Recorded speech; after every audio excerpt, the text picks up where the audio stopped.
Connected to iPhone and Galaxy Tab A2016. And if there's one thing I know, you can't control evil. You can lock it up, you can burn it and bury it and pray that it dies, but it never will.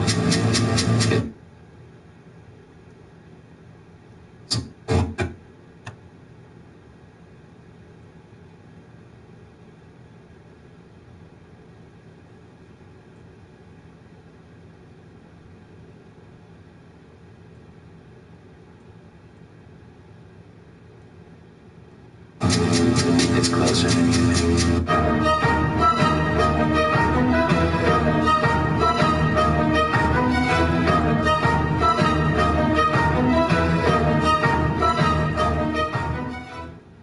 What secret obsession is shared by kings, popes, and presidents, Templars, Freemasons, and Founding Fathers, Renaissance masters, modern architects, and NASA? What has been encoded in art, architecture, and urban design, spanning the whole of recorded history up to the present time? These are the secrets in plain sight. As a teacher of architects, it was the buildings in Dan Brown's The Da Vinci Code, Angels and Demons.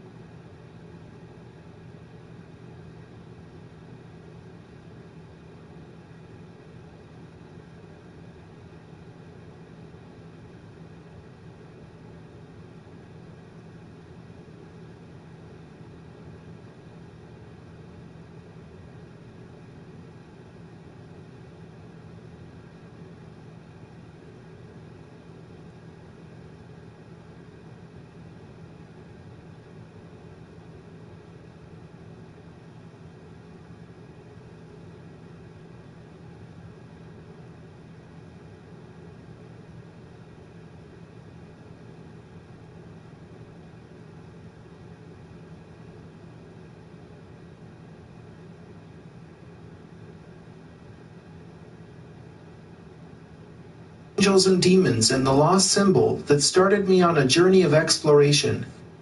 What I found encoded in these structures was stranger than fiction, and perhaps even more compelling.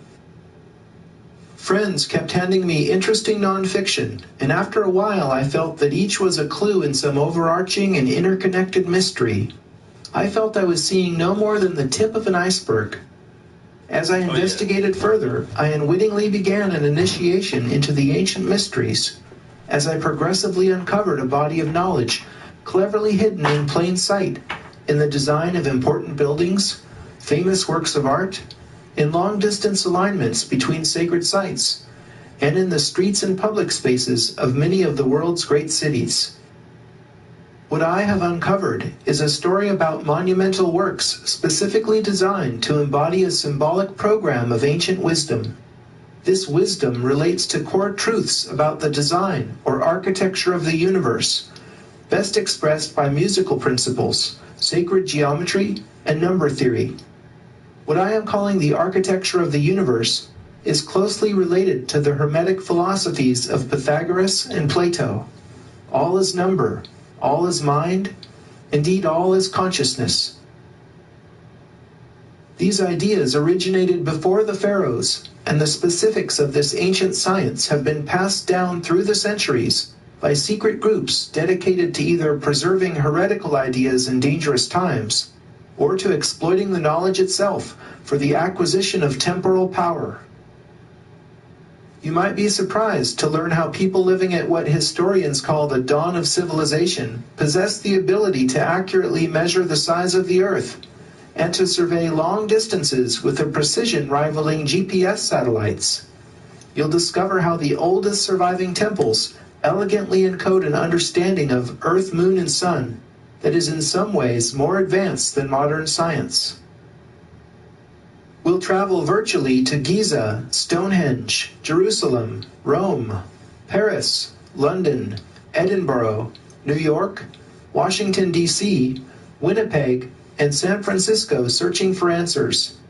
In these places, I uncover an interconnected system of geometry and symbolism, going back at least to ancient Egypt.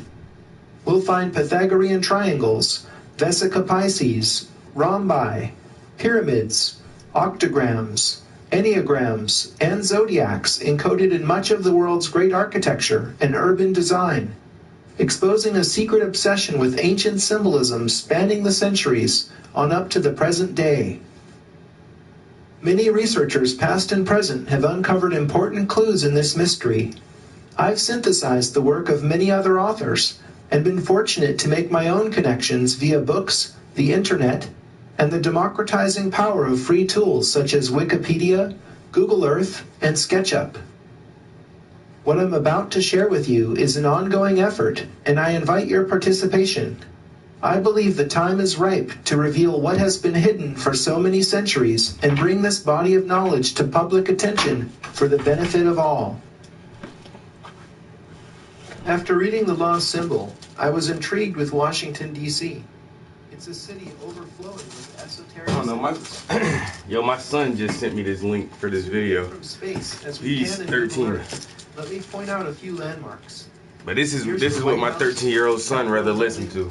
Washington Monument, History of the Jefferson Masons. Memorial, Lincoln Memorial, and the Pentagon just across the Potomac. Rick Campbell has uncovered much of the underlying geometry of the city on his informative site, dcsymbols.com. He sees the following diagram in the streets and interconnection of monuments. The geometry consists of a pentagram over a cube, all contained within an overarching pyramid. Each one of these shapes carries a meaning we'll be exploring. We'll see later in Egypt how the pentagram symbolizes the microcosm, which is...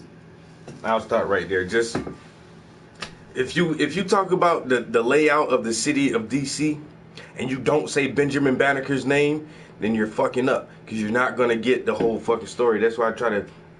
My son just sent me this link. He was like, "Oh, Dad, what you think about this information?" Dude, it's always better to fucking read some shit first and get a real accurate historical starting point from written literature, because these documentaries are going to be filled with people's opinions and what they think is important and what they think you should know, and then when they give you the information, it's going to be sideways and slanted. Oh, and the pentagram in DC and this and that. Who designed that shit? Who designed the layout of DC? Benjamin Banneker, right? Well, why you ain't mention him in that shit? So you already know, like, this shit is going to be halfway fraudulent and full of half-truths, and they go straight from fucking... He talks about DC and says, "Oh, what about the layout of Egypt?" So he's going to go through all this shit and not give anybody any real fucking credit other than some Masons who came to this knowledge fucking thousands of years later, but he's going to swear down that, you know, some white Europeans are responsible for all this shit, and they're the originators of the knowledge of Masonry. Just by, well, I don't know. You could have just said the fucking city of DC was designed by fucking Benjamin Banneker. Nobody don't even like to ever say that shit. Everything in the universe, all contained within an overarching... The underlying White House, Capitol... Reading the law symbol, I was intrigued with Washington, D.C. It's a city overflowing with esoteric symbolism. Zooming in from space, as we can in Google Earth, let me point out a few landmarks. Here's the White House, Capitol Building, Washington Monument, Jefferson Memorial, the obelisk Lincoln in Memorial, Washington, and the Pentagon, just across the Potomac. Rick Campbell has uncovered much of the underlying geometry of the city on his informative site, dcsymbols.com. He sees the following diagram in the streets and interconnection of monuments. The geometry consists of a pentagram over a cube, all contained within an overarching pyramid. Each one of these shapes carries a meaning we'll be exploring.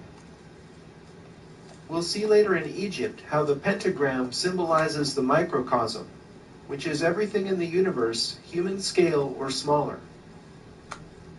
The cube is a recurrent esoteric symbol for the body that we'll be running into all over the world.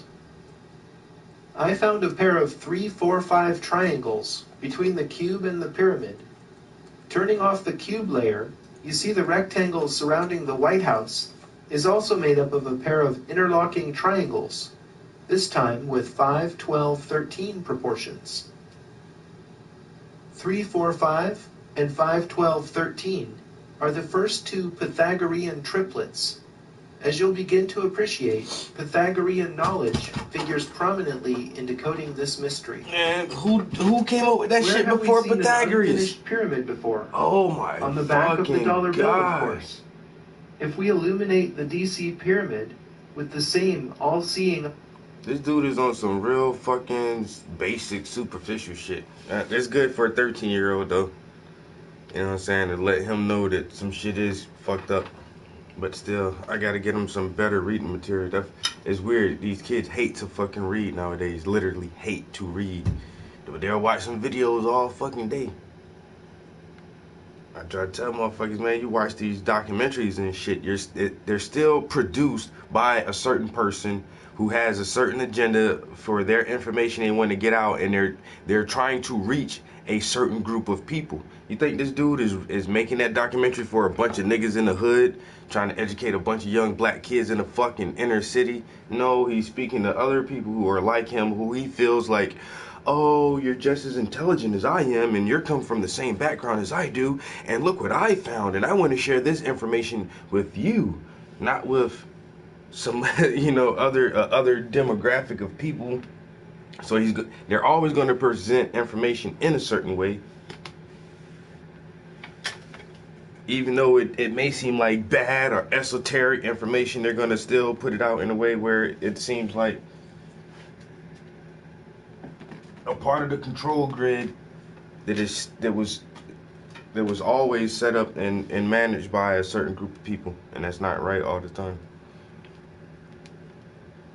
So I don't know, that's why it is hard for me to listen to a lot of lectures from different individuals, because you gotta be wary of what the fuck they're trying to say.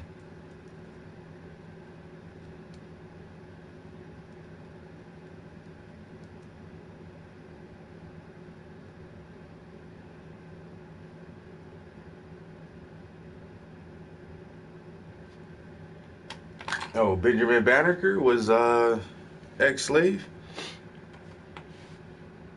He basically he laid out the whole fucking design for DC, yeah.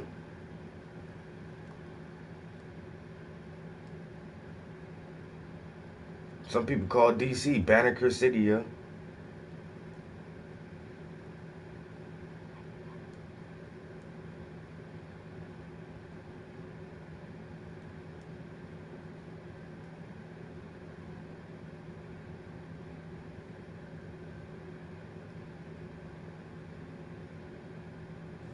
African-American mathematician Benjamin Banneker. Benjamin Banneker was born in Baltimore County, Maryland, on November 9, 1731. Banneker had 3 sisters and grew up on a tobacco farm with his parents that was 100 acres. He learned how to read and write by his grandmother, who bought a Bible from England. Banneker was fascinated by mathematical puzzles, and then by the age of 21, he constructed a striking wall clock without even seeing one. It was like a puzzle to him. The tooth, wheels, and gears that he crafted from seasonal hardwood with a pocket knife.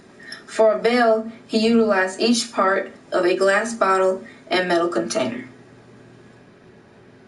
Being the first clock in his area, many people would come to his cabin to listen and observe the time. The clock was said to continue to work successfully for more than 50 years until his death. Banneker inherited his family farm after both his parents passed away. He stayed there until his mother passed away. He continued to live there and grow and sell tobacco until he was 59. And what stopped him was because of health problems, so he decided to retire. His farm made him self-sufficient with his vegetable garden. He also produced a fruit orchard and had several beehives. Banneker was also known for astronomy. During this time, it worked out because President George Washington wanted to produce a survey of a selected area, so he hired Andrew Elcott. Andrew went to Elcott's Lower Mills with plans to hire his cousin George Elcott, but was not able to leave, so Banneker was hired. Banneker worked in the observatory tent for more than 4 months, from the beginning of February until the end of April 1791. It was grueling work which forced him to spend long hours lying on his back, absorbing the stars in the sky. This level of work was hard on Banneker because of his age, but he continued. This also gave him the ability to work on the almanac that he wrote for the upcoming year in 1792. For his participation on the survey, along with travel, Banneker was paid a total of $60. During Banneker's free time, he worked on the almanac. The almanac included information on medicines and medical treatments and astronomy information and eclipse calculations by Banneker himself. James McHenry, a senator from Maryland, was so impressed that he took Banneker's almanac and published it. The almanac was named Benjamin Banneker's Peninsula, Delaware, Maryland, and Virginia Almanac, and Emerson's of the year of our Lord, 1792. In addition, the sales were in Baltimore and were printed in Alexandria, Virginia, and in Philadelphia that made almanacs. The production of the almanacs proved immediate success for Banneker. His lifestyle changed somewhat as he became acknowledged by his neighbors and occasionally by others visiting the region. The next 5 years, Banneker continued to calculate on the almanacs, and they were published. That's why my TP logo is very, very reminiscent to the pi sign. Very reminiscent to pi. 3.14. A very important number. It's been around for a long time. The Greeks didn't come up with pi. The Greeks didn't come up with the fucking Pythagoras theorem or the golden mean or none of that shit, man. That shit was there for fucking thousands of years. Banneker made a fucking clock out of nothing. Motherfucker ain't never seen a clock. Still made a clock. And sold Barrington's kept time for 50 years. You know what I'm saying? Did all the surveys for Banneker's almanacs became quite popular. Yeah, right. People that came across the country, mainly the United States, came to visit him just because of the almanacs. Between 1792 and 1797, Banneker published 6 almanacs in 28 editions. He continued to live alone, selling off and renting his land, then giving the rest to the Elcocks in exchange for a small pension. It was said that Banneker had no particular religion, but it was wrote by an early biographer that his life was one of constant worship in great temples and natures of science. This was said by Allen, 1921.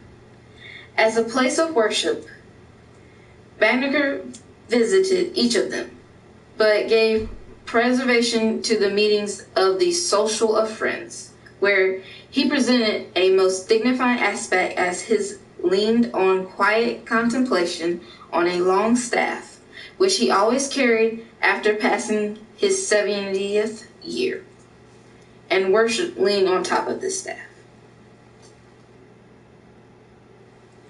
Martha Thompson, the daughter of George Elcott, gave a description of Banneker, who had seen him when she was a young woman.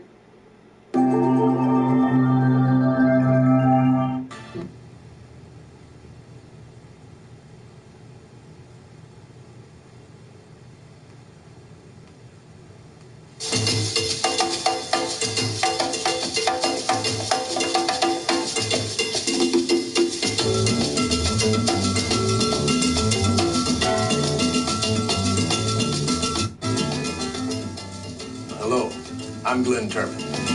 African Americans have long been acknowledged for their creativity and genius in theater, dance, music, art, and literature. But there's another kind of creative contribution African Americans have made, and that's the art of invention. From the moment you turn a doorknob, flick an on-off switch, start your engine, stop for a traffic light, take an elevator, watch a missile launch, or talk on your cellular phone, you've come into contact with an invention or innovation created by an African American. Since records of inventors' race weren't kept when the U.S. Patent Office was established in 1790, we may never know exactly how many patents were issued to African Americans. Now, probably the person most responsible for gathering information on early black inventors was Henry E. Baker. An assistant U.S. patent officer and graduate of Harvard Law School, Baker dedicated his life to uncovering and publicizing the contributions of black inventors. Under the auspices of the U.S. Patent Office, Baker sent out letters to lawyers throughout the country asking them to identify any black inventors they may have filed patent papers for. In 1913, patent lawyer B.J. Nolan of Chattanooga, Tennessee wrote, "I never knew a Negro to even suggest an idea, much less try to patent one. And I've dealt with them Negroes all my life." Baker didn't let letters like that discourage him. By the time of his death, his work produced 4 massive volumes and uncovered some remarkable inventions patented by black men and women. In 18th century America, one black man of inventive genius made a name for himself, a tobacco farmer named Benjamin Banneker. He resembled Benjamin Franklin in stature and was one of the country's most brilliant mathematicians. Inspired by the theories of Copernicus, Banneker became a self-taught astronomer at age 60. In 1754, at the age of 24, Banneker made a clock entirely out of wood, which remained accurate for nearly 40 years. He was one of the surveyors in the planning of Washington, D.C., and a scientific genius. With borrowed books and instruments, Banneker taught himself the fundamentals of astronomy, keeping a journal of his calculations. Besides predicting the weather and seasons, Banneker used his almanac to extol the achievements of blacks beyond himself. When he included a poem written by the renowned poet Phillis Wheatley, he wrote, "Africans and their descendants are capable of attaining a degree of eminence in the liberal sciences. Benjamin is not the only proof." Yeah, I think the Masons have greatly perhaps best echoed their feelings about the injustices corrupted and misused the knowledge that they have stolen over the centuries, and that's all it is. You know what I'm saying? This knowledge comes from Black Africa. Almost everything we know comes from the heart of Black Africa. And the remnants of what we know were left in Egypt, where, you know, we had some of the greatest libraries and some of the greatest wealth of knowledge throughout the, you know, Northern Africa, the Mediterranean, not the Mediterranean, but the goddamn Middle East. But all of that knowledge that came from that area originated from somewhere else.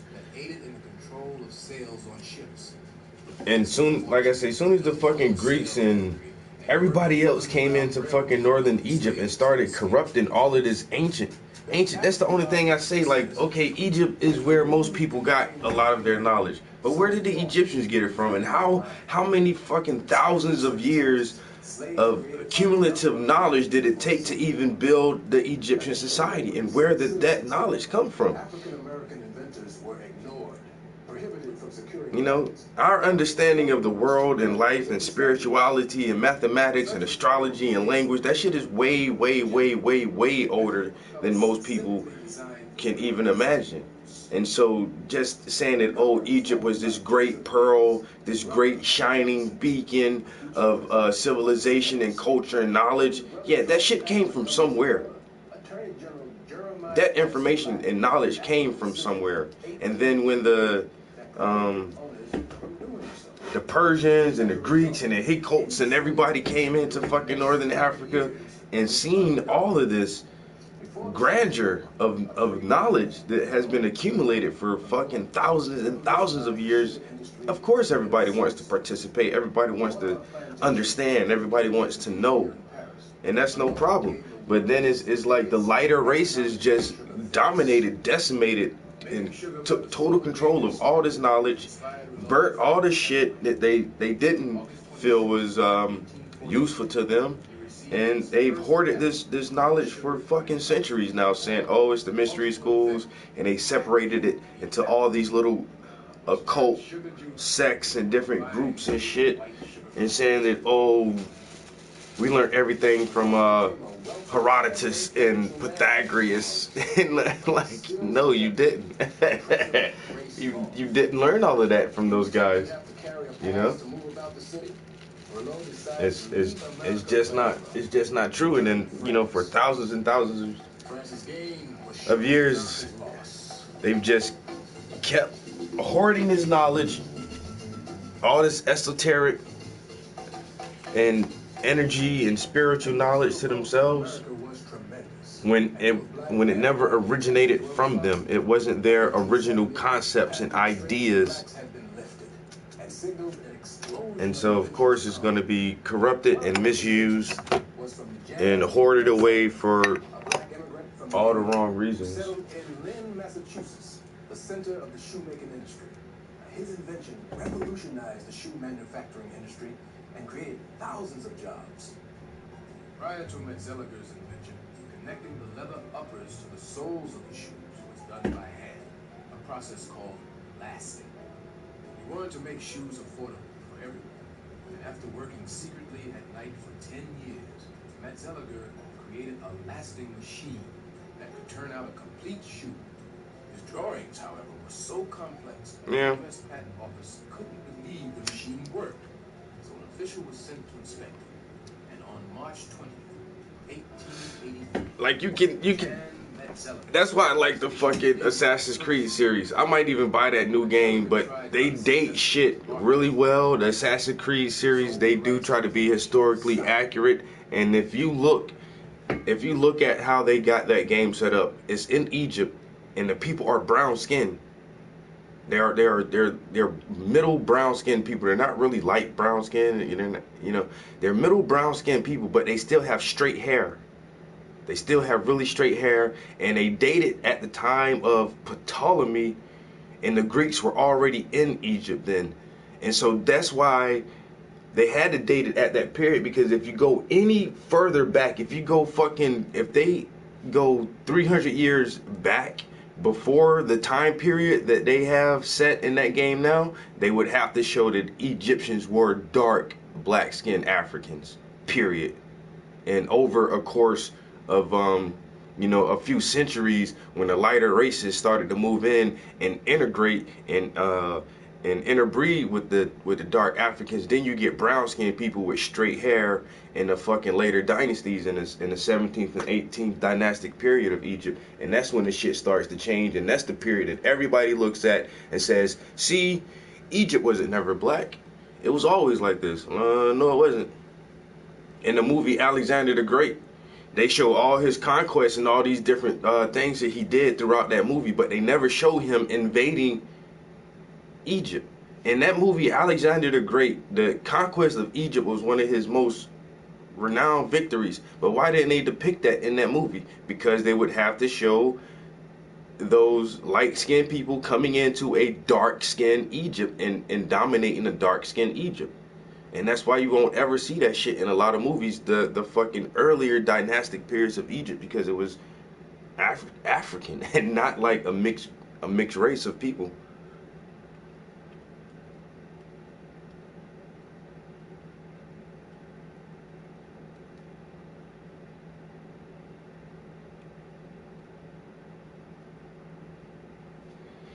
Right.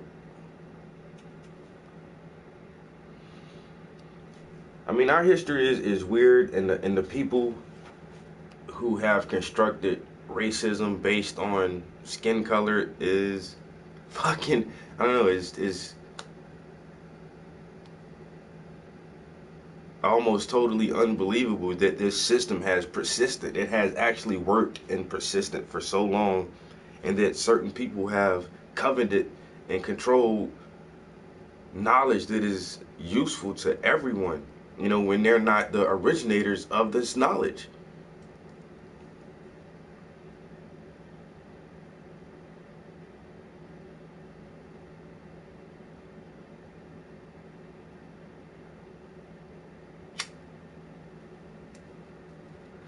Hey man, y'all ain't gotta go back and forth with each other like that. Information is information. Like I say, man, if you don't like what I hear, then if you don't like what I'm saying, then oh well. I'm not racist. I'm not prejudiced or any of that shit. I just understand history. I understand how dark-skinned people have been kept at the bottom of every segment, from economically, socially, politically, intellectually. We're always at the bottom. I wonder why. Like, why is the system like that? Why is it set up like that?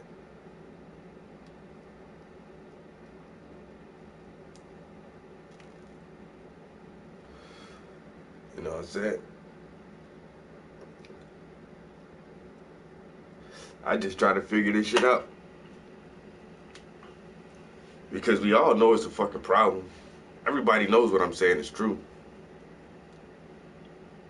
So how did it get this far? How did it get to this point? Why can't it change? Even though so many people know the fucking facts. You know what I'm saying?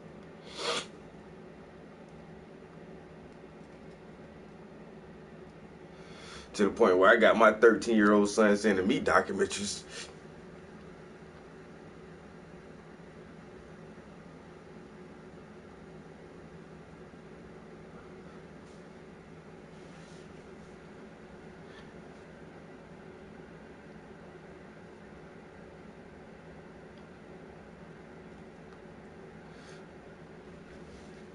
Nobody enjoys change. Nobody enjoys change. Change is supposed to be fucking difficult and rough and uncomfortable.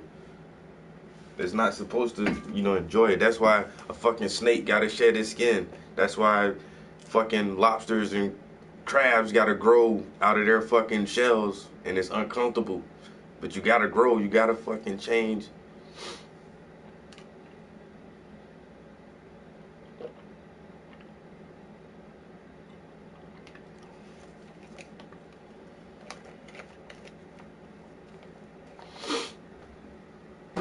You know?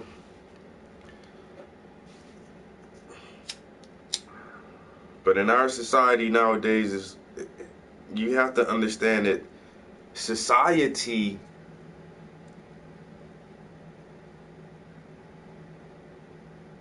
builds the personality. The personality formats society. Society builds the personality formats society. So you can't say that we have this way of thinking, this Western ideology out of nowhere. Like, why do we think like this? Why is it so persistent? Because that's the way our society is set up for us to think. We've been taught to think a certain way for so long, and it's wrong. We have been taught to think the wrong way.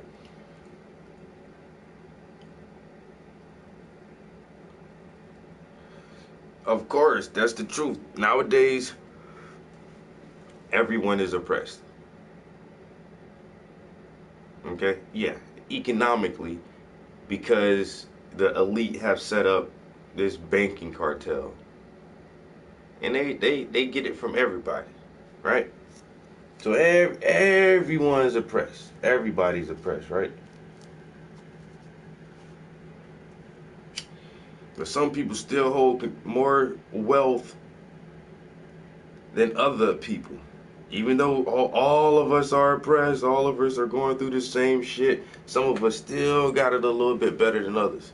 Because if I watch regular television programming, I'm always going to see the black guy as the bad character, as the thief, as the robber, as the deadbeat dad, as the alcoholic, as the drug addict, as the aggressor, as the violent one, as the loud and uneducated person, just like Real Husbands of Hollywood and Love and Hip Hop and Basketball Wives and all this dumb shit. Always to give me that image that I am lesser. That I get treated the way I treated because this is the way I should be treated. And you can see it in your entertainment, in your movies, and this is how black people are. But we're all oppressed, you know what I'm saying? But we still get that image and that stigma and that stereotype that other people don't really get. So this whole Colin Kaepernick taking the knee shit is like, oh my God, look at this nigger. You getting paid millions of dollars. What are you kneeling for? And shit like that. But we're all oppressed though, That's the only way I look at it. Yeah, everything, white supremacy fucks everything up for everybody, even white people. But some of us still are better off under the system of white supremacy and white privilege than others. And it's for a large majority of it is a psychological plus.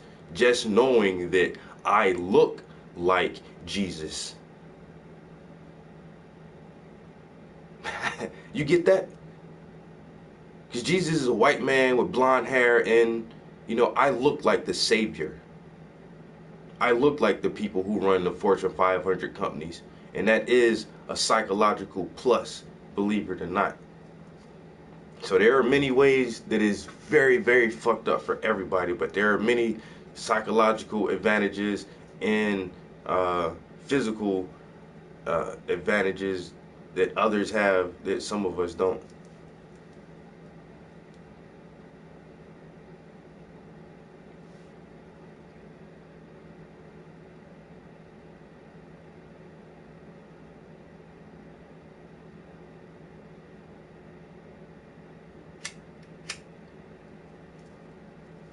Yeah, and this is what you don't understand. Everybody don't think like me. Because I run into niggas who are real niggas who don't know. And I can see the brainwashing and I can see the conditioning of my people who think and believe all of that shit. You know what I'm saying? And that's the fucking scary part. And that's why I go so hard with what I do, because I know I only run into individuals like me, few and far in between. That's why I don't have a lot of friends. That's why you don't see me fuck with a lot of people or even talk about a lot of other people personally. Because most motherfuckers like this trap rap music and all this dumb shit, and they, you know, drink tons of fucking soda and eat fast food burgers and shit. You know, and that shit poison their body and shit like that.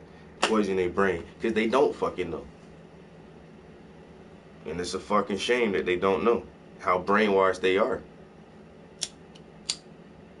So yeah, it's only effective if it works like that, and it does work like that.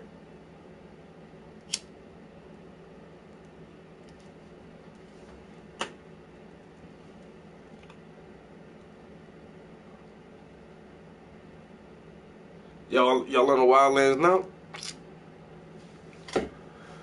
Damn, high life.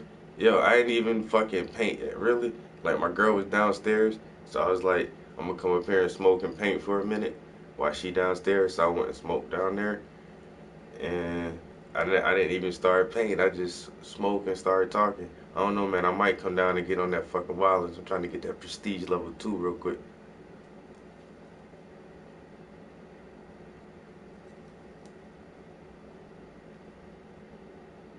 And that's what I'm saying, you know what I'm saying? Like, people don't understand that this conditioning is real, and it's fucking strong, and it's deep, and I can see it in my community, yo, that we don't know. You know what I'm saying? A lot of people don't know. A lot of people don't care. We live in this fucking information age where right now, at this very moment in history, we have the ability to know more information and more about our own history than any other time, and we can do that shit almost instantaneously, because this is not a phone, this is a little internet machine. You know, this is a little information device. But people don't even care to fucking try to get on the right path of understanding what is really legit, why the world works the way it does. You know what I'm saying? And trying to ask the right questions to solve the problems that we're in. You know? And that's what I do. I like talking about historical shit, and that's information. And it gets old sometimes, and it gets boring sometimes, and I sound repetitive and redundant, because you said that the last time, Trap House, and I know. But maybe when I say it this time, a different person to hear it for the first time. You can't understand the present. You don't really know what the fuck is going on right now. You don't know what's going on right now if you don't know what happened in the past for us to actually get to this point. And you can't have any fucking real control over the future if you don't understand what's going on now. Past, present, and future is forever intertwined, interlinked, and if you have a skewed view of one, then you have a skewed view of all. I've been listening to these fucking AI talks from the TED Talks, all these different fucking intellectuals from different fields of the AI studies, and Earlier today, we were listening to, I forgot his name, the dude, the CEO from Tesla, the car company Tesla. And this man is making a prediction about the physical appearance and physical capabilities of automobiles 20 years from now. I'm 36, 20 years, I'll be 56 years old. And he's making a prediction, and he sounds very confident in his predictions on how vehicles will be operated and manufactured in 20 years. But he can do that because he understands what's going on now. And he understands what's going on now because he understands the platform that he's building off of and where we came from. Past, present, future. You can predict way into the future if you really have a grip on what's going on now. But you gotta understand where this shit came from. And it always worked like that. And no matter what field of study you're trying to get into, history is always a part of that shit, yo.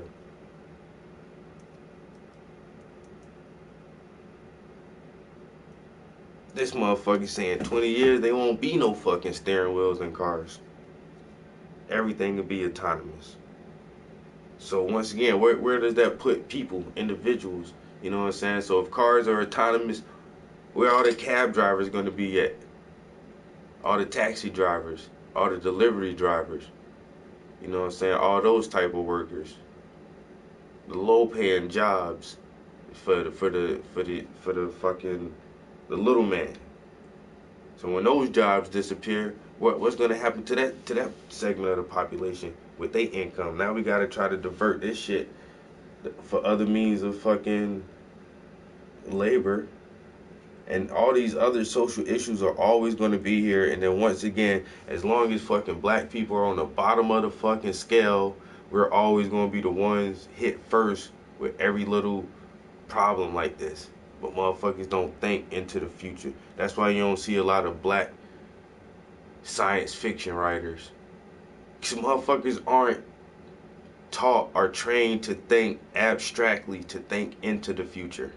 What's going to happen 20 years from now, 50 years from now, 100 years from now, what will the world be like? And we're not trained to think that way, but other people are. You know what I'm saying? And that's why you have trend forecasters and economic forecasters, technology forecasters who are predicting shit way into the fucking future. But we can't do that shit because we don't even understand our fucking past. We don't have a real grip of our history. We don't have a real foundation to stand on, so we dazed and confused in this present moment right now. Confused as a motherfucker. And we'll never be able to become a Stanley Kubrick or a fucking George Lucas and predict these grand futures, because we trapped in a fucking psychological box, yo.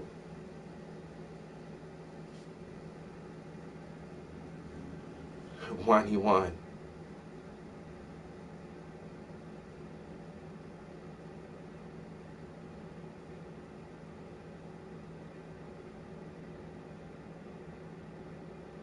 It's gonna be like The Fifth Element. Who the fuck knows what it's gonna be like? You know what I'm saying? But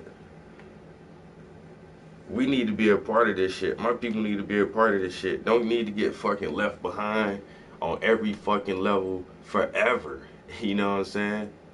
Forever. Motherfuckers need to catch up, wake the fuck up, catch the fuck up, realize you are a great people, you come from a great people, you have achieved magnificent things historically. You have contributed to the human story more than any other people, because we started the fucking platform and the foundation of almost all knowledge and understanding. And once my people realize that and realize we can work together and fucking organize and just be as strong as any other people, and then we'll have our own Tesla companies. And what else the dude got? That SpaceX program, and we can do all that same fucking shit too. Motherfuckers gotta get out of this cycle of being placed at the bottom by the dominant group and saying, see, you are at the bottom because you have these problems and you'll never solve these problems without our help. And we're trying to civilize you and we're trying to educate you. And it's like, no. In order for you to stay on the top, you have to keep somebody on the bottom. You know, or the playing field will be even. So there's just certain things, man. And this all stems, I got on this long ass rant because my son sent me a documentary like he trying to school me. My son sending me shit. He 13. Peep shit now. My son is 13. He's like, Pops, check this out. A documentary on the history of Freemasonry and shit and how all the mathematics lay out in DC and all this other shit like that. And that's a 13-year-old. Because I got my young boy thinking. You know what I'm saying? He not watching no Love and Hip Hop. You know what I'm saying? And he don't even live with me. You know what I'm saying? He don't even live with me. But that's how much I've instilled in him to be inquisitive, question shit, learn. If you want to entertain yourself, make sure that shit educational at the same fucking time. Don't just sit here, ha ha ha, and laugh your ass away all fucking day and don't learn not a goddamn thing. You wasting your fucking time. You need to educate yourself every moment you get. You know what I'm saying? Fun is good. Having fun and laughing, that's fucking excellent. And throw that education in there. Make that shit fun. Enjoy that shit. You know what I'm saying? My 13-year-old son sending me a documentary that's 3 hours and 22 minutes long on the history of Masonic mathematics and shit like that. You know what I'm saying? That makes a daddy proud. No, I'm proud of my son. That nigga said, Pop, check out this documentary. Tell me what you think it is. Okay. Okay, son. I feel you. He on that other shit. And that's why he can't even, he's in all AP classes, CP classes, honored, whatever it is, honors and college prep classes and shit. Like, he's, you know, he can't talk with a lot of kids his own age because the shit that we talk about be on some different shit, you know. He tried to talk with kids his own age and they don't get it. They look at him like, what? Fractional reserve lending? What is that? You know? Oh, because my young boy know about all that shit.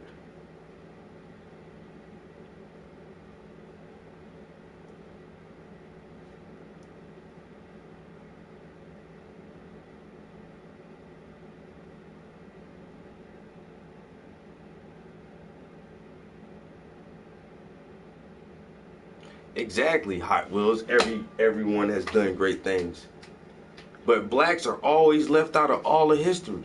All fucking history. Everybody's always acknowledged except us. We don't ever really get acknowledged. And once again, it's psychological warfare to omit one's history. Our history didn't start at fucking slavery.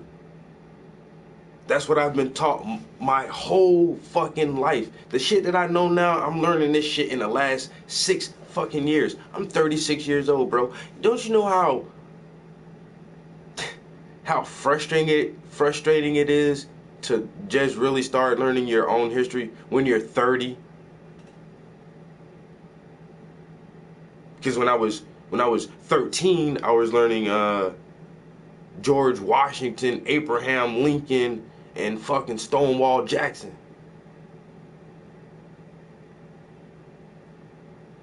And now they want to even omit slavery from history. They don't even want to teach that. They're calling slaves indentured servants now in some of these history books and schools and shit. They're not even using the word slavery at all.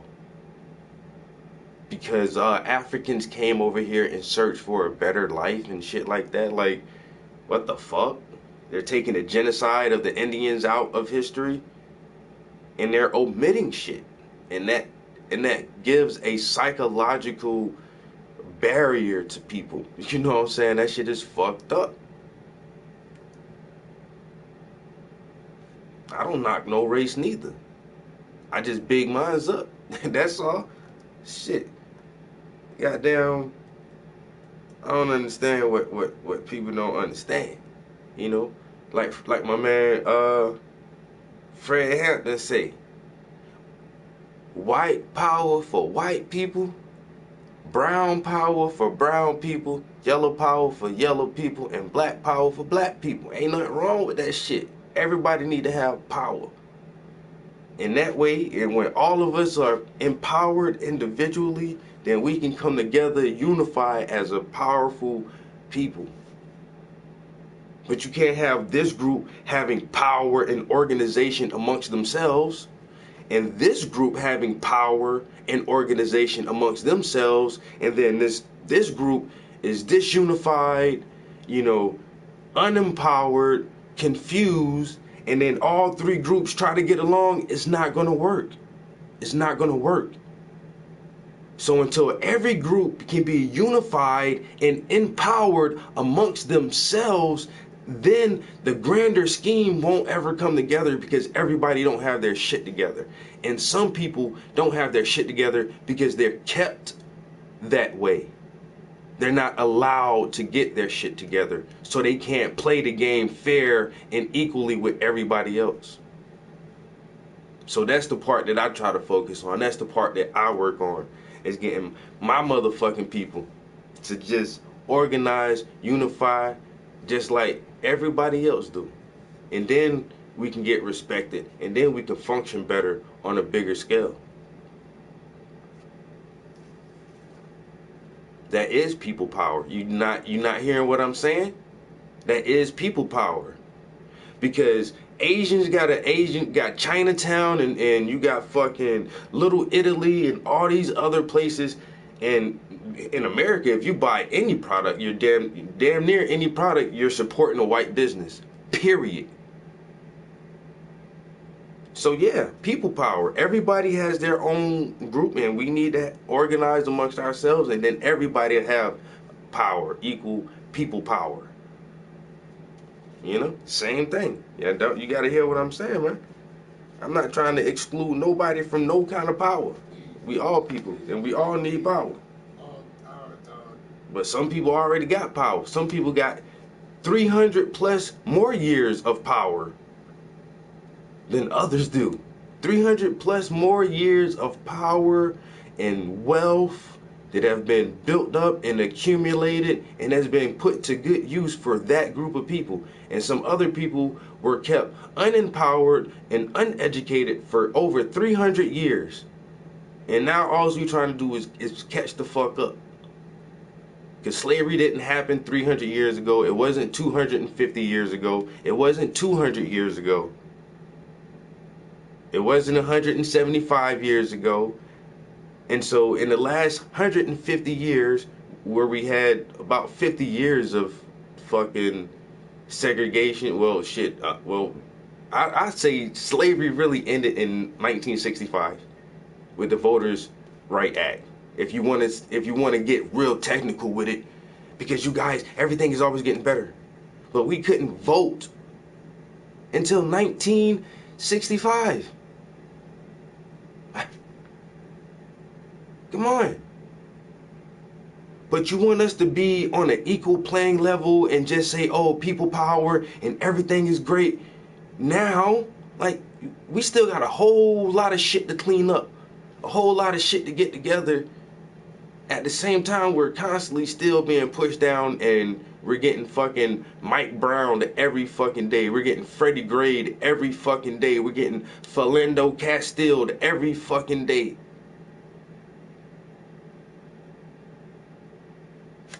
But that people power, you know what I'm saying? Come on, man. The 13th Amendment, of course. If you are duly convicted by a jury of your peers, you are a ward of the state and you are a slave.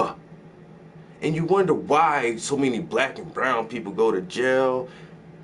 Okay, so the suburbs got all the fucking money because they got the big houses, the nice jobs, and the nice cars, and so they own all the cocaine, they own all the real good weed, they got all the fucking Oxycontins and Percocets and all that shit you want in the suburbs from the white people, because the lawyers' kids get the best fucking shit. But in the hood, we got some little dirty ass weed and some little crack and shit, but you get the hood police more than the suburbs, even though they do drugs on the equal level and equal amounts. But you got more harsher police tactics in the hood where black and brown people are at, who get fucking harsher sentences for the same crime, because when in the suburbs, when the lawyer's son get caught with a bag of weed, they gonna give him a slap on the wrist. But in the hood, when little Jimmy get caught with a bag of weed, they gonna put that shit dead on his record in juvie. And now, you know, so when this motherfucker get called to the court the second time, third time, now he going to jail. Now he in the system, and now he a fucking slave. But people don't see. I don't understand how y'all don't see this shit. You know what I'm saying? Nobody don't understand how these systems still work. The prison industrial complex is mostly privatized now. It's mostly privatized now. These fucking prisons get contracts from the state. And when the state says, yeah, you know what? We guarantee you a certain number of inmates.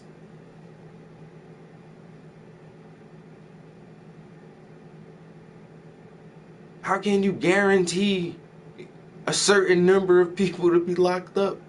Oh, because crime statistics, ratings for the inner cities show that on an average, 4 black men get arrested every 32 minutes. This is how we keep our, you know, this shit is fucking ridiculous, yo. And that's when man, come on, man. Who came up with any of this shit, yo? You know what I'm saying? Any of this shit. Oh, boy. Alright. Let me paint for like a little minute. I've been in here like an hour running my fucking mouth. But my son done set me off with that knowledge. Okay, young boy. I like that shit. Sending this pop some documentaries. Okay.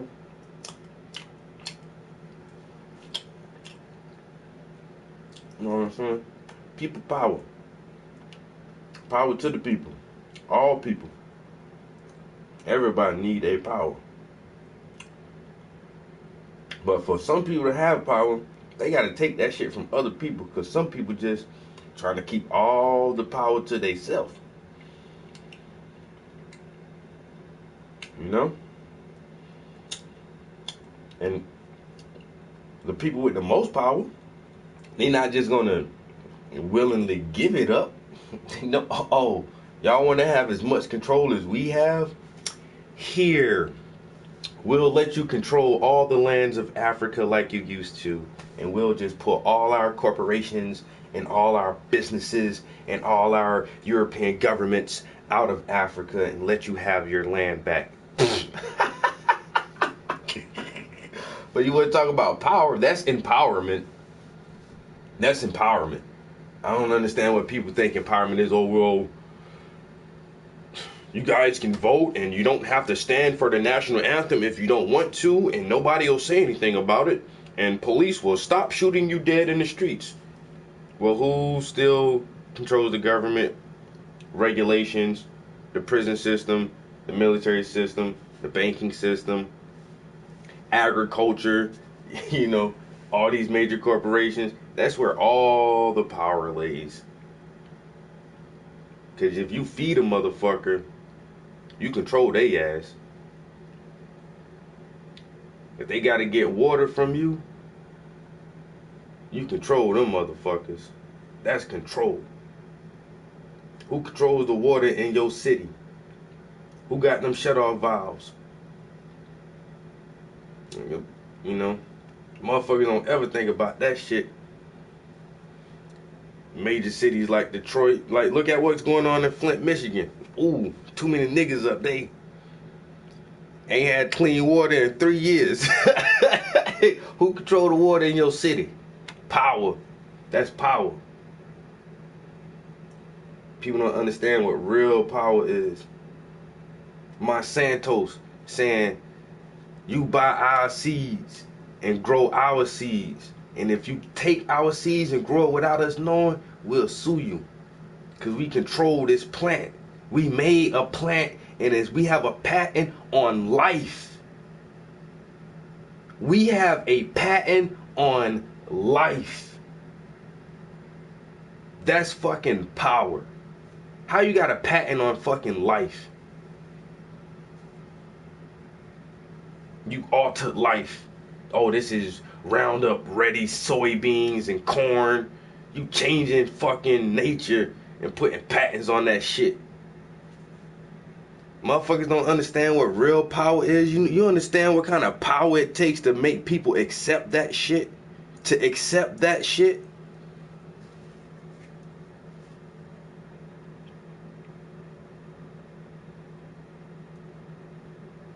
Or your kid has to take a vaccination shot to come to our school. You want your kid to be educated from us? You want him to come to our places of education? You gotta stick him with this vaccination. You gotta vaccinate your child or he can't come into my school. I won't educate your child. That's power. You not hearing me, man? That's what power is. Until we take some of that power away from people, then that shit won't be even. It's power. Monsanto's. Yes, power. Power. Evil power. You know, Monsanto's dominates the agriculture field on almost every level. And when I talk about supremacy, that's the kind of shit I'm talking about. When I'm talking about power, once again, I'm not talking about my neighbor. My neighbor ain't got shit, can't do shit to harm me. I go knock that motherfucker out. You know what I'm saying? But these motherfuckers in these suits and ties with all these motherfucking degrees from Harvard and Yale and all that shit,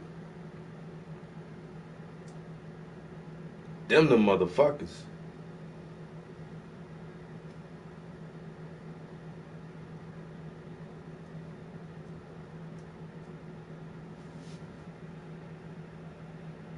With power. Hotep, brothers and sisters. I said Hotep, brothers and sisters. It's good to see you. Welcome to the United African Movement's continuing African History Month program. It's good to see you filing in. I know we have some stormy weather. I know that for those of you who haven't been to a meeting recently, this is kind of early, but we're trying to start our meetings more and more on time. And very soon we're going to be functioning on APT, African People's Time. Okay, good.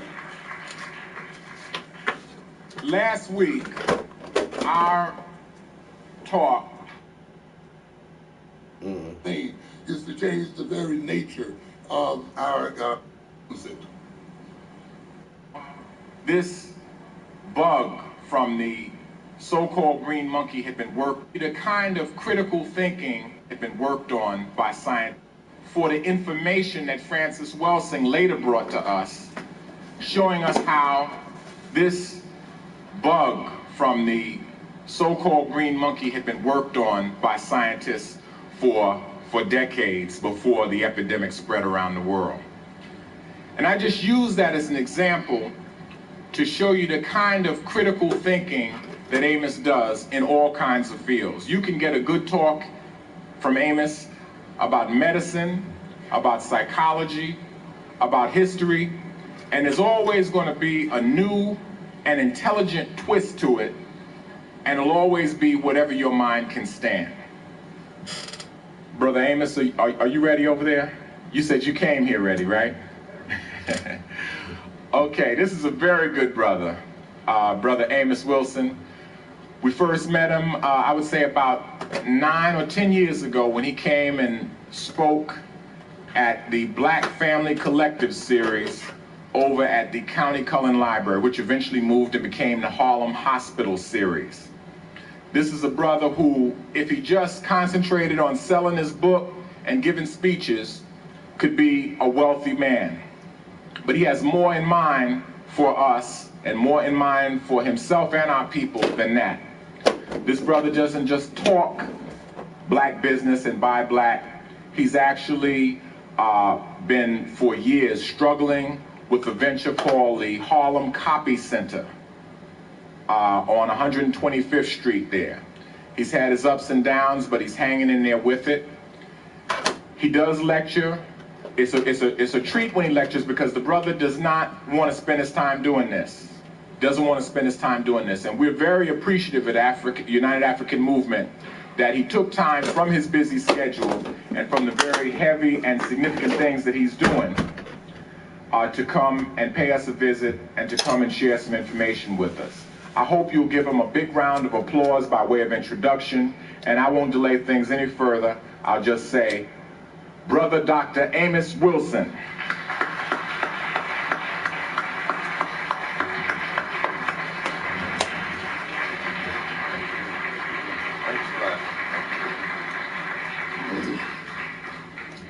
Thank you kindly. I'm very honored and it's a pleasure indeed to be invited to share this bit of time with you. And of course, congratulate you in terms of the work you're doing and the support you're giving our brothers here. And I very much encourage you to continue. I hope, of course, I wasn't the cause of our lateness. We got caught up with some traffic on the train and had to even go back uptown and come back down again and catch a local. We're going to talk a bit today then about the war to control the African mind. In fact, I remember quite some time ago when I started out on the lecture circuit, I talked about war, particularly psychological warfare. And the idea being that we as a people have been subjected to psychological warfare for hundreds and hundreds of years. In fact, I talked about how we let the Europeans structure our history for us. I was in Newark last week when I tried to indicate there that culture is not only concerned or is not only about the behavior of a people, the habits, the dress, the dance, the language and customs of a people, but a culture has a time dimension. That there is a time dimension relative to culture.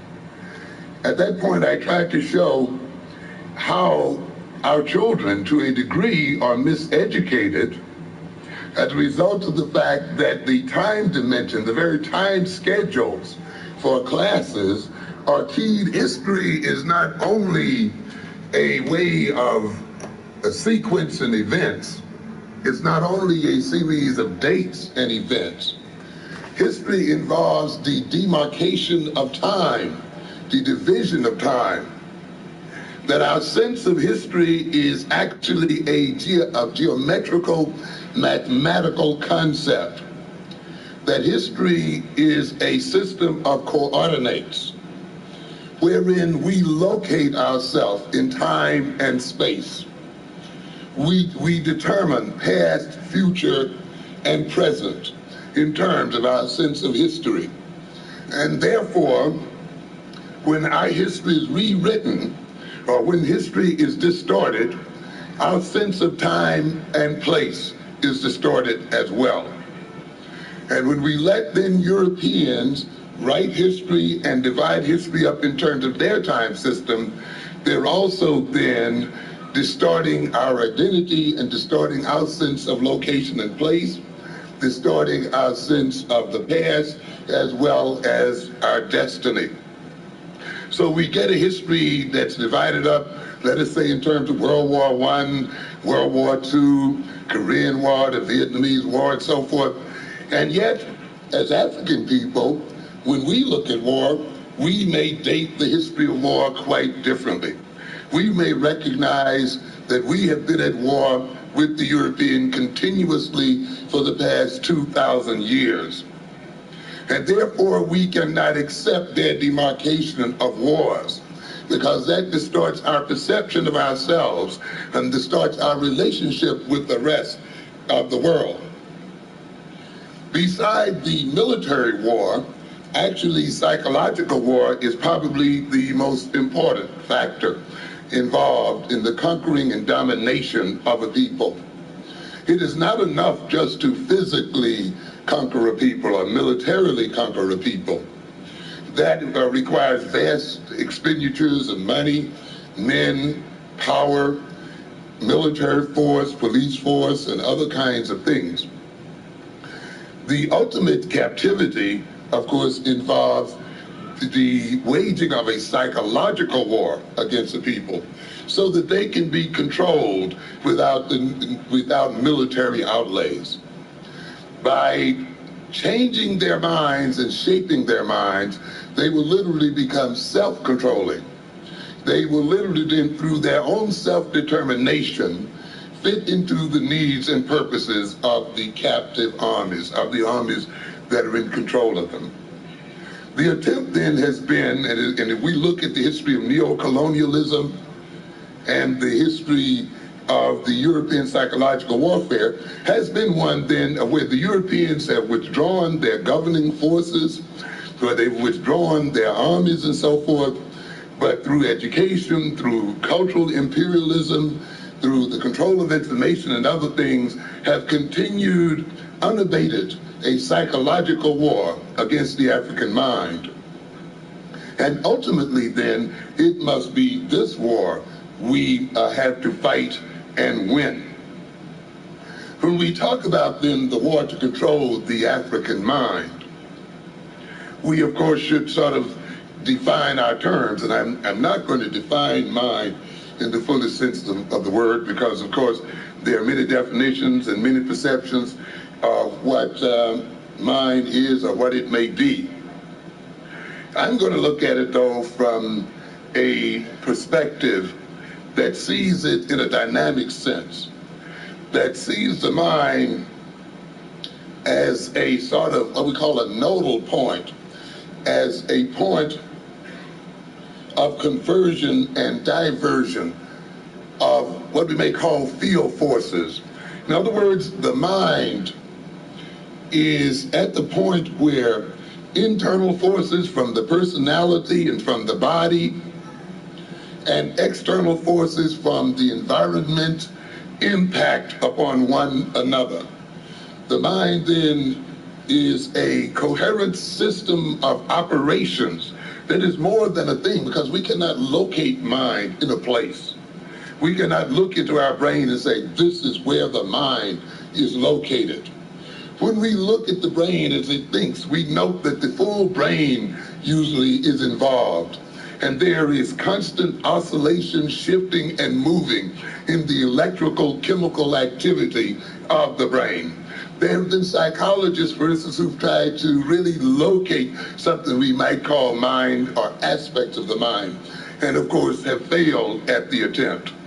So under these circumstances, it's more to our advantage then to look at the mind in an operational sense, in terms of what it does.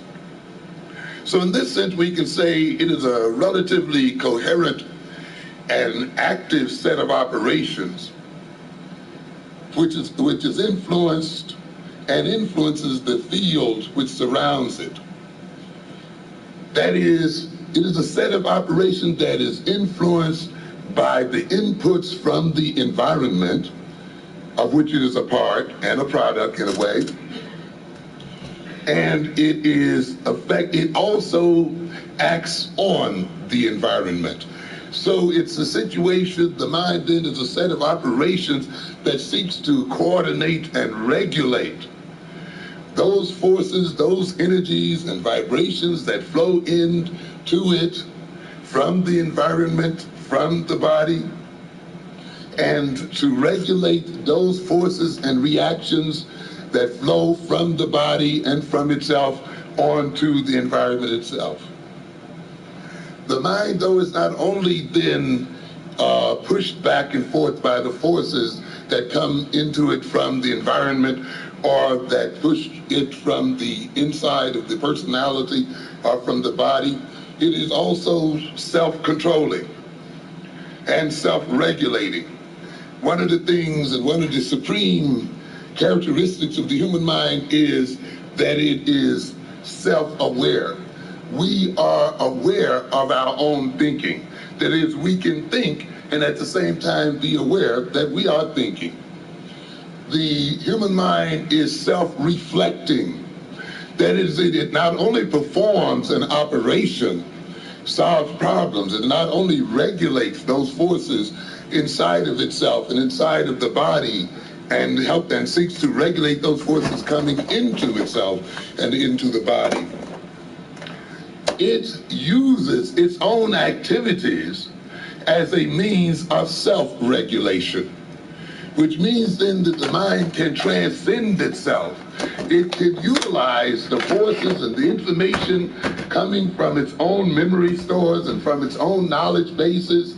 It can use the information coming from the environment, coordinate that information, and create a synthesis with that information and create new knowledge, and use that new knowledge to transform itself.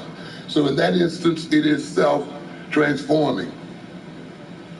But let us get back to the basic premise of the mind, and that is the mind as being at the center of forces that flow in from the environment.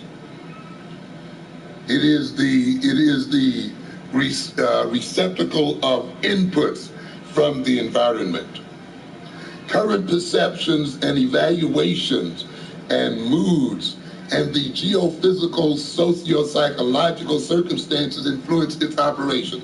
What do I mean by that? I'm simply saying this, that the very physical environment in which we exist influences the operation of the mind. And of course, we shall see as we proceed with this lecture then, it is no wonder that the European seeks to control the very living physical circumstances under which African people must exist. That these very physical circumstances themselves help to shape and mold and influence the operation of the African mind. I often tell my students that we not only live under certain conditions, but the conditions we live under live in us.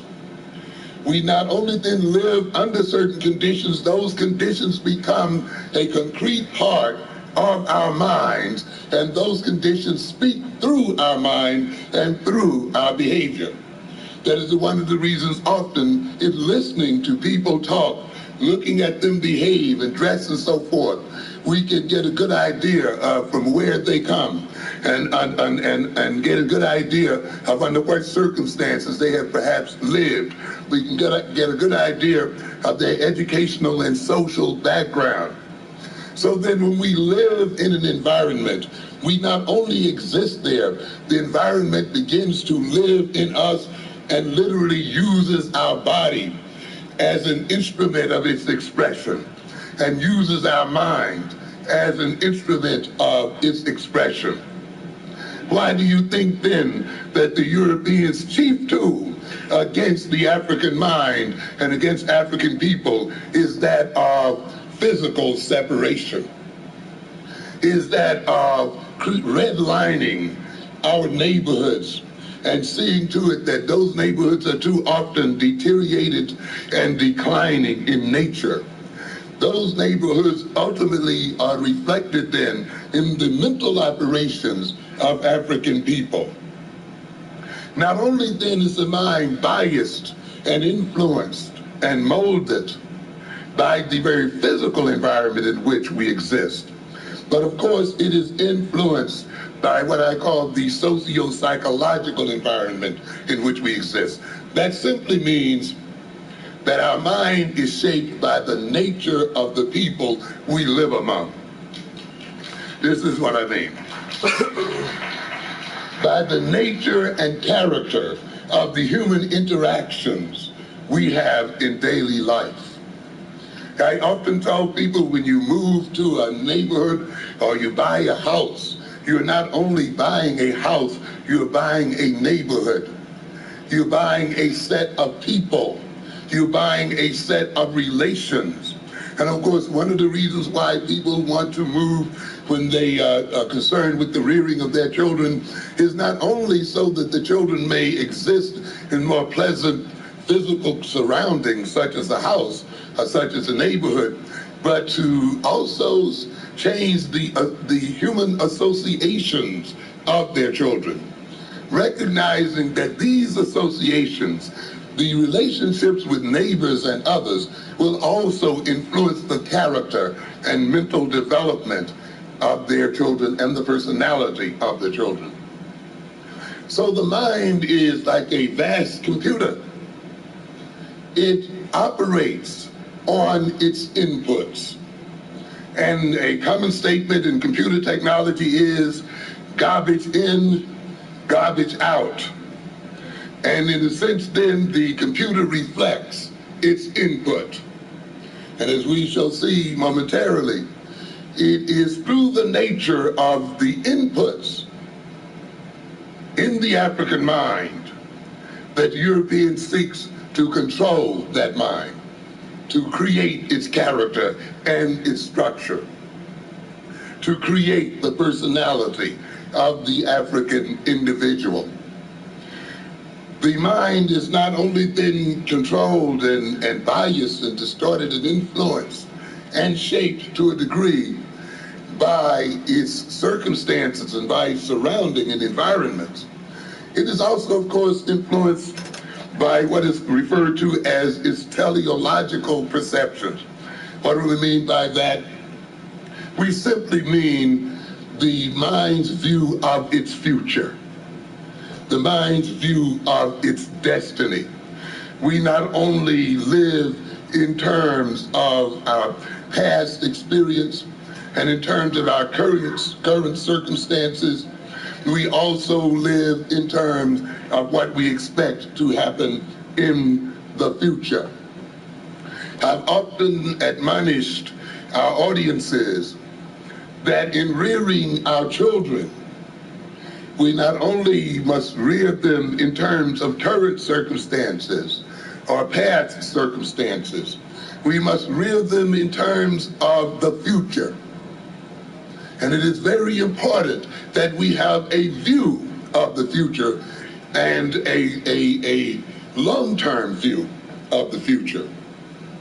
When we look at our present circumstances as African people, and when we look down the road at the future, we should quickly recognize that the tasks of the African child are not the same as the task of the European child.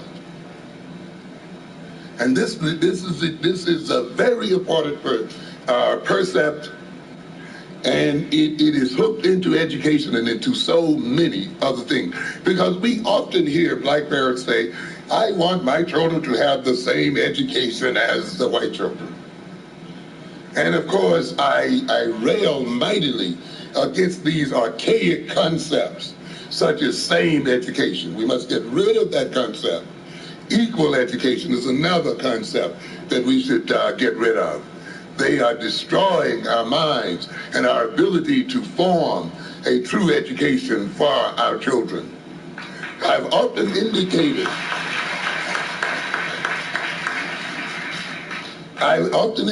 there's no such thing as a standard education.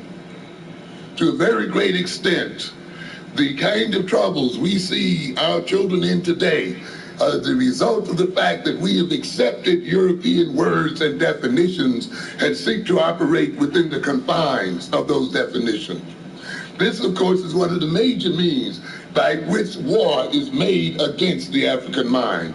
I've urged black professionals to take up the banner and take up the war of redefinition. That as long as we operate within the definitions of Europeans, then we will be subject to their determination of our behavior. I've talked often about European constants. That is, certain European programs that have not changed since we first met the European and which are not intended to change. That the superficial changes that we are now experiencing are only brought into being to maintain the constancies. That we must develop the ability to look beyond the superficial changes and see the constancies being maintained by those changes. We are getting ready to elect an African mayor of this city. But beware, this change is still another version of neocolonialism. Its intention is ultimately to put a black face on white power. You must recognize the intention ultimately for the European is not to give up his power. He may even force integration upon his people. He may even elect our people to offices and so forth. Because in the good old neo-colonialist fashion, these people elected to offices are a means by which the ultimate economic, political, social, and other controls are maintained. Obama. So we must not see these changes as substantial and basic changes. I'm not advising you not to vote and not to put our African into office, but let us not be deceived. During this Black History Month, I often advise our people that while it is good and wonderful and fitting to celebrate our heroes and to celebrate great events in our past, we must also use this time to meditate upon the lessons taught by those events and by those heroes. It will do us very little good to build up a pride as a result of looking at these heroes and as a result of looking at our great accomplishments if we truly do not learn the lessons of those events and accomplishments.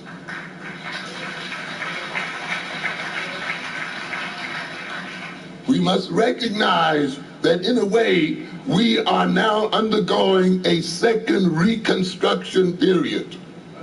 That this is not the first time we have been down this road in America.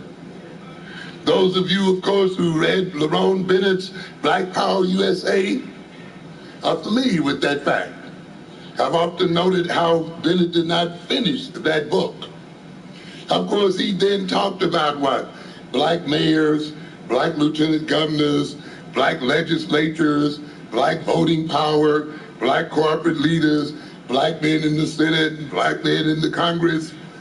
And yet, in the 1870s, when Andrew Johnson changed his program, when the Supreme Court changed its program, our people were disenfranchised, and it took us 100 years to get back to the same point that we were then. Which means then that a people who can give are people who can take. And simply because we may be voting in a black mayor doesn't say that this is going to go on forever and ever. We voted him in before. And because we did not change the basic power relationship between ourselves and the Europeans, we were disenfranchised. In this context, I often warn that we are not protected by laws. We are not protected by courts. We are not protected by presidential mandates. They are but words on paper. Words cannot protect your interests. The law is only as strong as those who enforce it.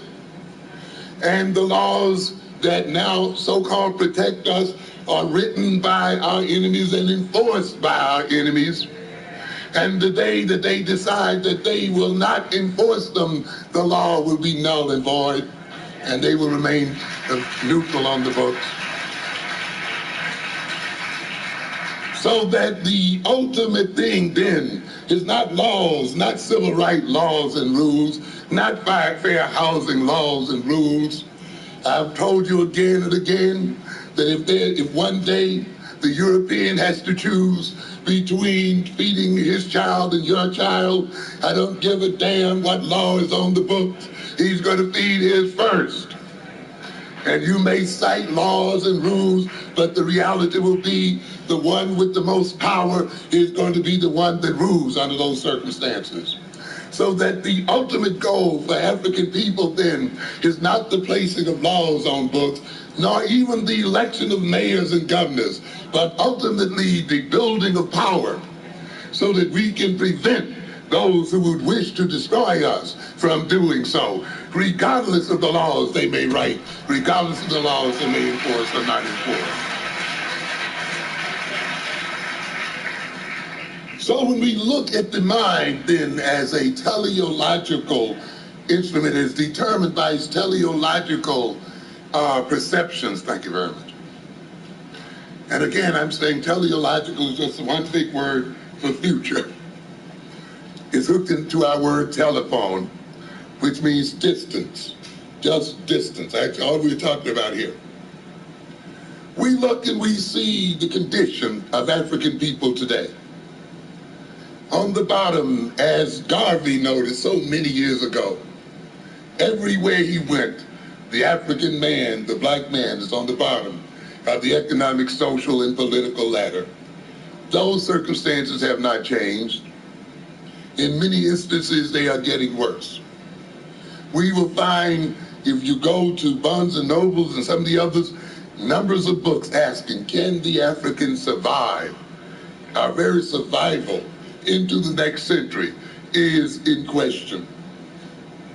I often note that our children looked at the series Star Wars, and I noticed that in the beginning of that series, there were no black people in the movie at all. And I noted that whenever then the European looks into the future, there is not a black man there. They had animals, robots, and everything else operating rocket ships and so forth, but not a black man was there. Which means then, ladies and gentlemen, those who think that they're in control of creating the future do not see the African man there at all. This means then ultimately, if we look at the task that our children must perform, that the basic task of the European child is conservative. To conserve and maintain the advantages that the European already has, and to enhance those advantages. So that means they're rearing in their homes, in their communities. That means their education then is basically conservative. Because since they already have the advantage, they seek then to maintain that advantage. When we then look at the African child, we see a very different future. And I've often said then that future is revolutionary. Given the condition that our people are in today, our education cannot be then conservative. If we are to save our people from starvation, if we are to remove our people from the bottom of economic, political, and social ladders, then we must overturn the current orders of the world.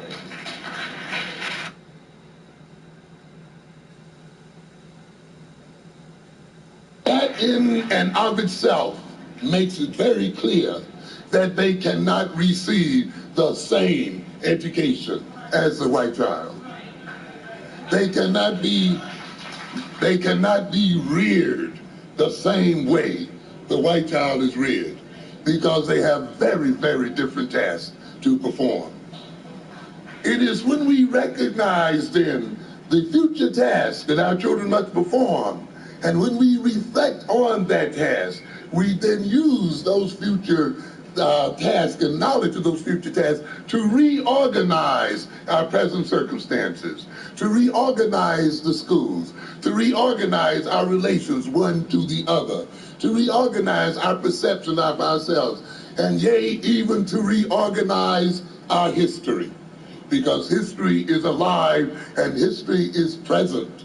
As I pointed out in Newark of last week, history is the present and history is the future. In European systems, we have a linear approach to the world, an approach that makes one believe that history is something that is left behind. History is something that can be forgotten. No, ladies and gentlemen, history is never left behind. In the human mind, the history is now. And in the human mind, the history is present. For the future is made of things that were made in the past. Without past, there is no future. And so we must then see. So the Afrocentric view of the world is nonlinear. It is one that sees past, present, and future as simultaneous. And we must recognize this factor.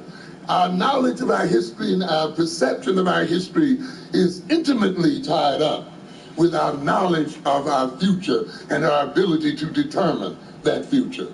To forget history and not to operate on history is not to control the future. Therefore, we will see then those who wish to control the African mind seek to control our perception of the future. The mind then is not only influenced by its inputs, but of course is influenced by its own native characteristics. It uses the sum of its currently available intellectual, emotional, and behavioral characteristics, and it brings those characteristics to bear on its environment and to affect its adaptation. It uses then its own potential powers. The control of the mind and related personality, their characteristic functioning and relationships to the world and self-perception is significantly achieved through the manipulation and the quantity and quality of inputs, through the structuring of its environment, through the manipulation of reinforcements and experience, and the control of its perceptions and interpretation of these perceptions, and finally through the feedback from its output. Let us make it simple. I only mean this then, that the mind essentially is controlled by the nature and quality, by the quantity of information that flows into it. It is also controlled by its native characteristics, by its thinking characteristics, by its reasoning characteristics, by its current mood state, by its current perception of itself and of the individuals, by its current perception of the environment, and it is also controlled by its expression, by its output. That is, when we express something and when we act upon the world, we look at the effects of our acting upon the world. How the world reacts to our action reflects back on our mind, and our mind is often changed and biased as a result of what we call the feedback mechanism. So then this gives us a basic insight then into how one controls the mind. You can manipulate the mind then in terms of manipulating the information that goes in it. And this is another one of the European constants I often talk about that is hidden behind what is apparent change. and that is the European control of information, which I'm sure you as an audience are very familiar with. We are still fighting to get the videotapes of the court scene on like it is, or on TV, period. You're still fighting to get other information that you have in the Tawana Brawley struggles and other struggles on the public television. The Europeans, of course, are manipulating that information. Despite your election of mayors, despite your elections of governors, and so forth, the European still intends to control the nature of information that is available to the African mind. And since this mind operates on the basis of information fed to it, then the control of information by Europeans is an attempt to control the nature of the African mind. I was very happy at the time when the City Sun made a major coup in terms of the Tawana Brawley case. That was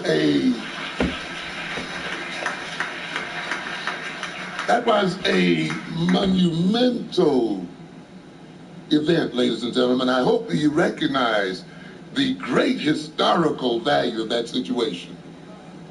For the first time, a black newspaper, I may not say the first time, but at least the first time in current history, a black newspaper threatening to become an authority within itself.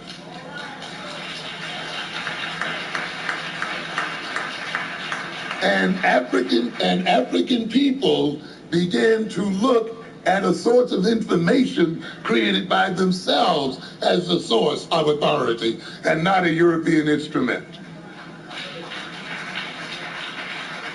Because it becomes very, very dangerous to the status quo when we begin to listen and follow our own authority and our own sources of information. And you can see then the New York Times as it attempted to take back the authority that it had lost through the City Sun, through either the ignoring of that information or by this 2 or 3 page spread that it made concerning these so-called grand jury findings. But it had been wounded, and we must continue to wound it until it is ultimately destroyed.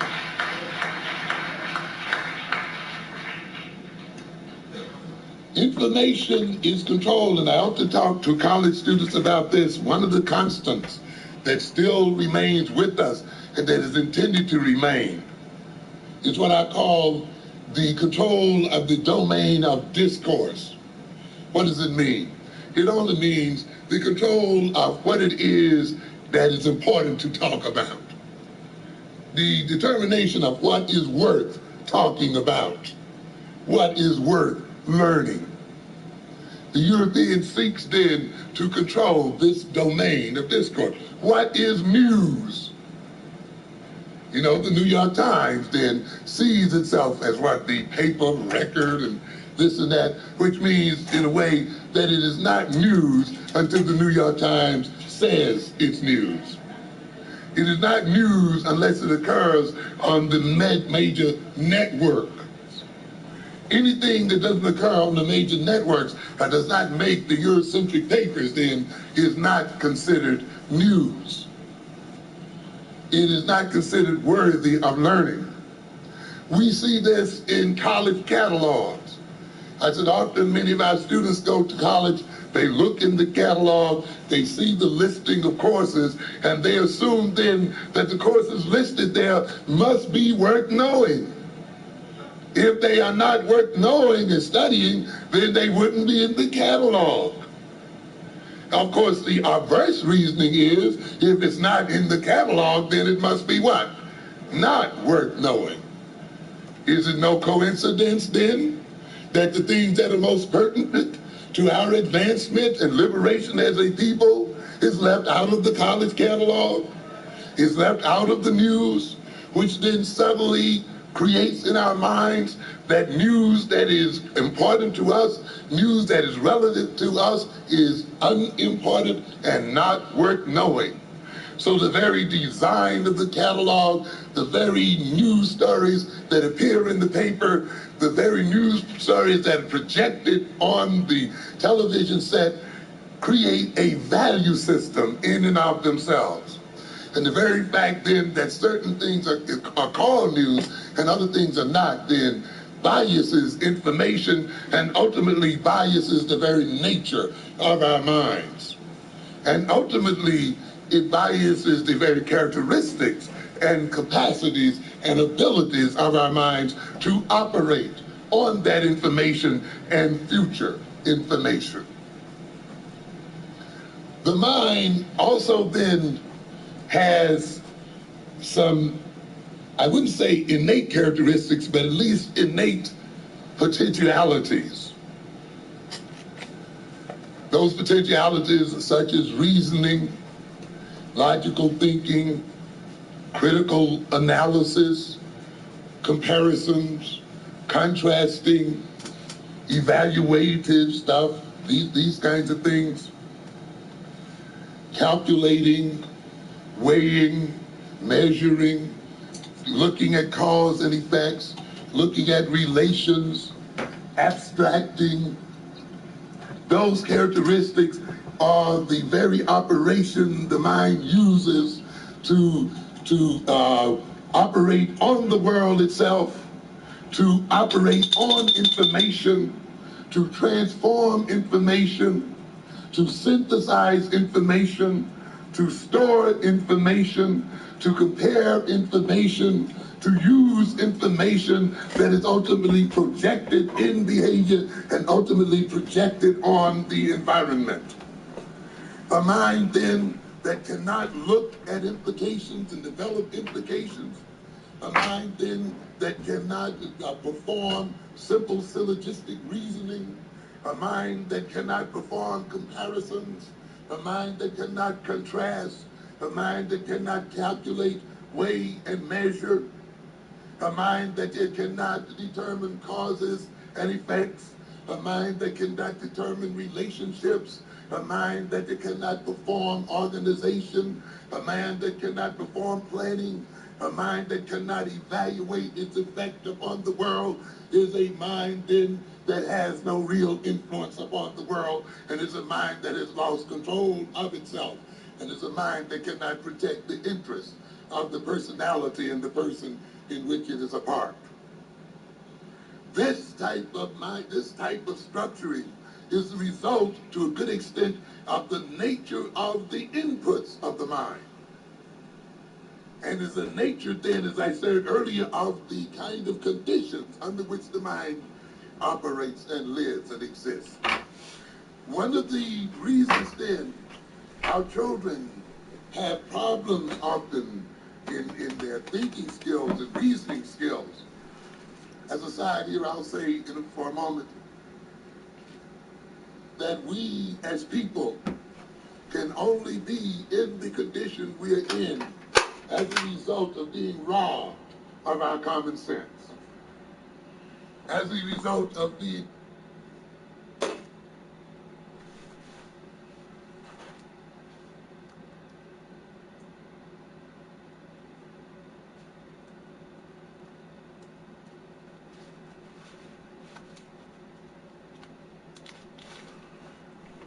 I'm about to go play the game. If y'all want to come join me.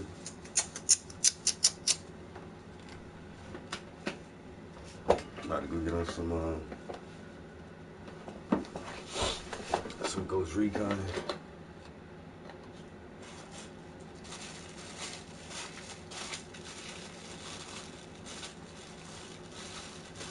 Get on that Ghost Recon Wildlands. Woo, woo, woo.